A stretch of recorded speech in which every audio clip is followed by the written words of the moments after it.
El gobernador Mauricio Vila Dosal entregó un cheque por 7.8 millones de pesos al Banco de Alimentos para la construcción de un centro de almacenamiento en Tecash.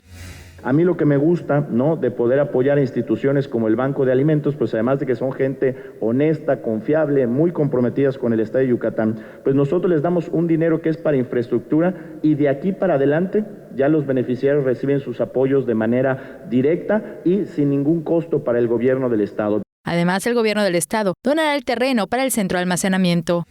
Pero lo más importante también es que no solamente vamos a aumentar de 1,000 a 7,500 familias, sino que además la calidad de los productos, al ya poder tener pues una bodega, en un futuro a lo mejor cámaras frías, pues también va a ser mucho mejor la calidad de los productos que van a poder estar recibiendo. El fundador del Banco de Alimentos, Trino Molina Casares, dijo que al mes la asociación civil apoya a 30,000 personas de 36 municipios con 167 toneladas de alimentos.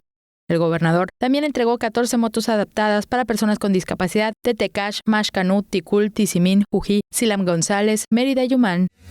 Que sin duda pues son apoyos que le cambian la vida a las personas, ¿no? Nosotros hemos visto lo difícil y lo complicado que es para las personas que tienen algún tipo de discapacidad moverse en la ciudad de Mérida. De hecho, hasta hace un año no existía un solo autobús del transporte público que tuviera las facilidades para que las personas que tienen algún tipo de discapacidad, especialmente con silla de ruedas, pudieran utilizarlo. Se invirtieron más de $500,000 de pesos en los vehículos adaptados que se entregaron con placas y tarjeta de circulación, seguro y apoyo económico para que los beneficiarios tramiten su licencia.